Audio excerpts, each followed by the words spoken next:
This is the Redux News.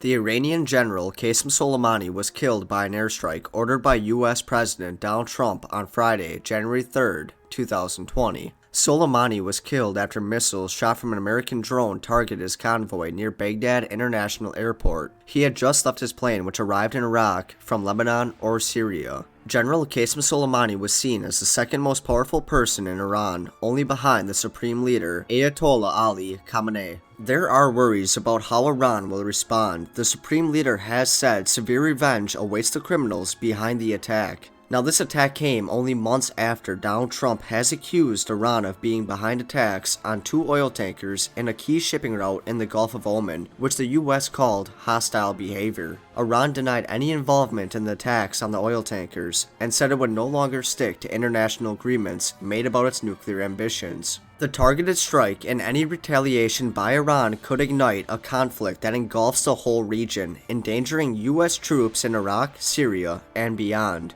Over the last 2 decades, Soleimani had assembled a network of heavily armed allies stretching all the way to southern Lebanon on Israel's doorstep. The United States said it was sending nearly 3,000 more military personnel to the Middle East and urged American citizens to leave Iraq immediately. Following the early morning airstrike at Baghdad's International Airport that Iran state TV said killed Soleimani and 9 others. The U.S. announcement about more troops being sent to the region came as Trump said Qasem Soleimani's killing was not undertaken in an effort to begin a conflict with Iran. Rather, we took action last night to stop a war. We did not take action to start a war. Trump also says he does not seek regime change in Iran. The Iranian President Hassan Rouhani called the killing a heinous crime and vowed his country would take revenge. Iran twice summoned the Swiss envoy, the first time delivering a letter to pass on to the United States. The Iranian Foreign Minister Mohammad Javad Zarif dubbed the U.S. attack a cowardly terrorist action and said Iran has the right to respond in any method and at any time. Iran has also discussed the attack with the Secretary General of the United Nations and was preparing a letter for the world body. Major cities, including New York and Los Angeles, have already said they are stepping up security in the aftermath of the airstrikes to prevent any revenge attacks. The New York City Mayor, Bill de Blasio, said they would be protecting key locations from any attempt by Iran or its terrorist allies in retaliation against the U.S. Quote, "We have to assume this action puts us in a de facto state of war," end quote, he told a press conference on Friday. It comes amid fears that Iran-backed Hezbollah militant group, which has been designated by the U.S. government as a foreign terrorist organization, may have sleeper cells in the U.S. that are ready to retaliate.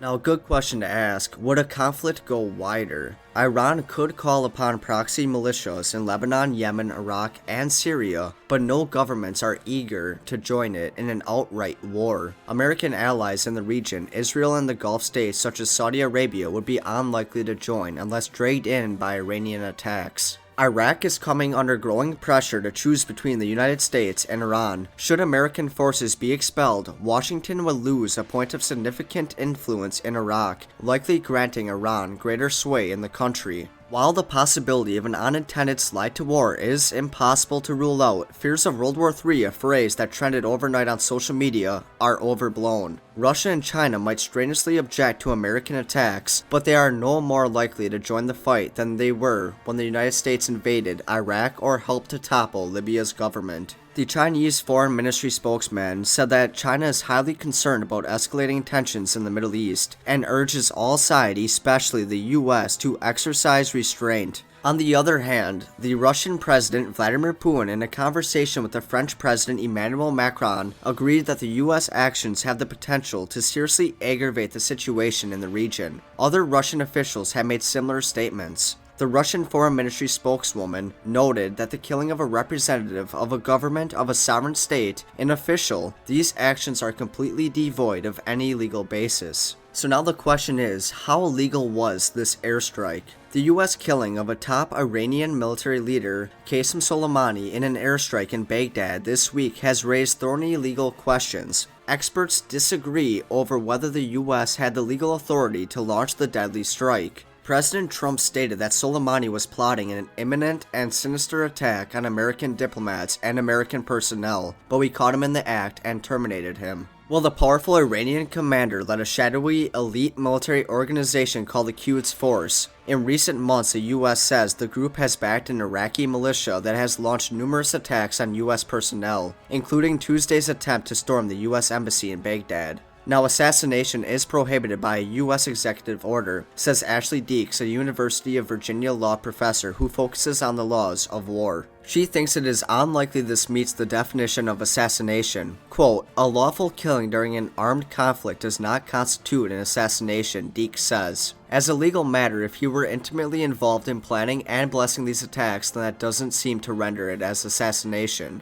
John Bellinger, a fellow at the Council on Foreign Relations and former legal advisor to the Department of State under the George W. Bush administration, says, "It's clearly an exercise of the president's constitutional authority as commander-in-chief and chief executive to use force in the national interest."